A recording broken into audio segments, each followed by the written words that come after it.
Welcome to my channel. My name is Annie, and this is Unity Consciousness. Thank you so much for stopping by. I'd like to welcome our new subscribers and thank those of you who are returning for this week's energy update. Let's jump right in.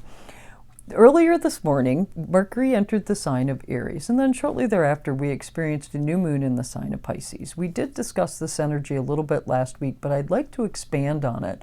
I did receive some information this morning relative to Mercury being in Aries and its elongated stay because of the retrograde cycle. So I want to circle back and talk about that a little bit more, and then we'll jump into this week's extended outlook.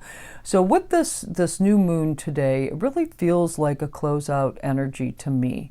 And what's important, I know we discussed that this energy closes out in September of 2024, but it closes out with an eclipse, and we also discussed that, but it closes out with an eclipse in the sign of Pisces. That is going to instigate or be the very first eclipse in the sign of Pisces under the new nodal axis cycle.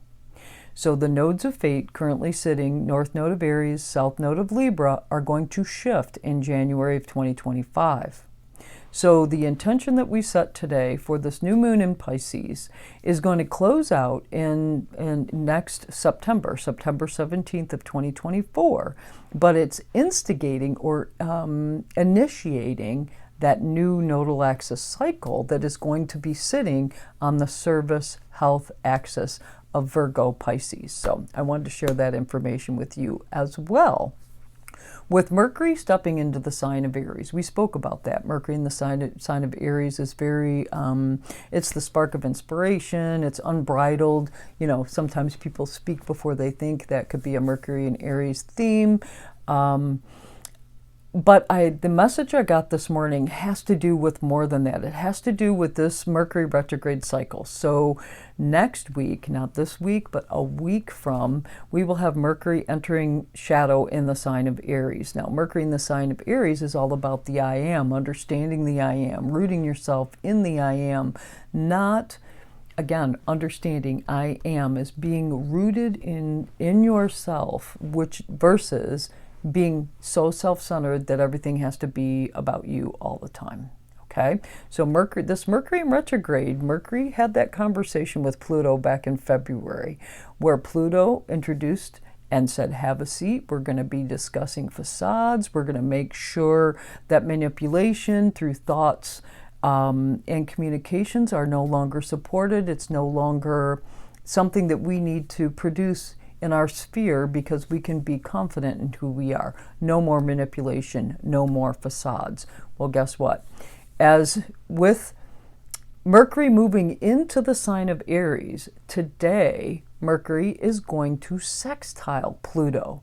Yes, that planet that it had a conversation with back in early February. Well, guess what? It's time for Pluto to pump in some of that wonderful Plutonian transformative energy into those areas where Mercury sits in Aries in your natal chart. As you root yourself in the I am, erasing and getting rid of any facades that may be in your sphere. They will be recognized through communications, trigger points, either you pushing buttons or someone pushing your buttons relative to communications. Could be your thoughts. Again, remember, we're getting rid of facades. Pluto had a conversation with Mercury. That Mercury carries that conversation moving forward and now is in the sign of Aries, asking us to be very, very rooted in who we are, understanding who we are, the confidence of who we are. And when we speak, when we communicate, coming from that place of being centered in yourself, not self-centered, so that it doesn't have to be manipulative. You can respond without being reactive. So I will say to you, over the course of this Mercury retrograde season in the sign of Aries, are you pushing buttons or are others pushing yours? This is a great time to dive deeper into motivations. Are they centered in the self, or are they self-centered, rooted in ego manipulation. It won't be difficult to figure it out, but we'll have some time in which to do that. Now, tomorrow, Monday, Venus is going to enter the sign of Pisces. She absolutely loves it here. I expect this to be a very wonderful time of compassionate healing, compassionate thoughts, compassionate just vibrations. She's exalted here. She does not rule the sign, but boy, when she steps into Pisces, she just feels like she is home. She's so comfortable. She can really get lost in the depths of watery compassion, of those Piscean vibes. So be mindful of escapism, or if you find yourself so wrapped up in that love or the dreaminess or the action of just absolute love, remember to ground yourself when necessary. This is great for creativity. If you are an artist, you'll want to get pen and paper or whatever your medium is, or a record. If you're a writer, get the paper out, because I think you're going to find this to be a very profitable time of not only love, which love and money, relationships that Venus stands for as our personal planet, but also a week from today we have Neptune is going to conjunct the Sun, or the Sun is going to conjunct Neptune in the sign of Pisces, which is really going to, it's just going to root in that creativity. It's imagination is going to be off the chart. Now, if you're trying to pin down details, or anything that requires grounding, it might be difficult to do that. But if you need to root yourself in compassion understandings or beliefs or anything like that, trust your intuition. Very powerful. Very, very, very powerful.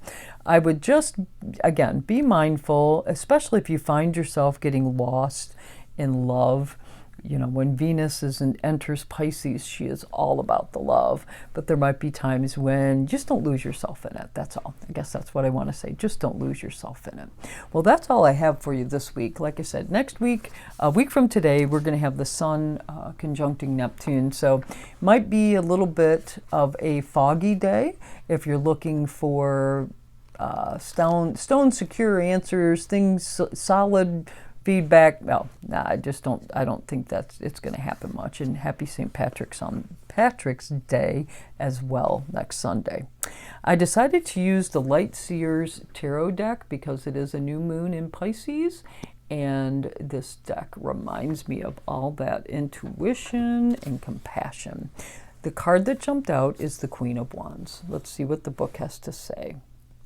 The Light Seer Queen of Wands is creativity, passion, determination, confidence, joy, bold expression, helping others as you build your queendom and power. Now, the Shadow Seer side of the Queen of Wands is jealousy, being afraid to take a risk, not being totally honest with yourself, an optimal time to build your self-confidence and to let go of what other people think, and waning passions. Now the extended version. Let's see what the extended message is from the book. You are capable and fierce. It's time to root into your purpose and boldly step into the limelight of your life. The Queen of Wands radiates creativity and passion wherever she goes. And when she enters a room, she is exuberant in charisma. And confidence, her confidence is palpable. Don't be afraid to be the center of attention. And for Goddess' sake, I love that. And for Goddess' sake, stop acting small in order to make those around you more comfortable. Make sure fiery bursts of productivity are accompanied by laughter and gratitude, connection, appreciation, and love. It's okay to hold shadow in all of this light. Don't push it down so deeply that you can't find it again. Accept the parts of you that you don't openly share, the past failures that have held you back. They don't define you, so transmute that shadow. Sit with it briefly and then light it on fire because you don't need it anymore. I fill my world with an intense light that connects and incites passions. I fill my world with an intense light that connects and incites passion. Oh, I like that. Well, thank you so much for joining me today. If you liked this video, please do click the like button. If you want to know when videos are being dropped, click the subscribe button. Any comments or suggestions, please post them in the comment section below. You know I always love to hear from you. Well, I hope you have a fabulous week of new beginnings, compassion, love, understanding, and truth. Mercury's in Aries. Have a fabulous week. Namaste.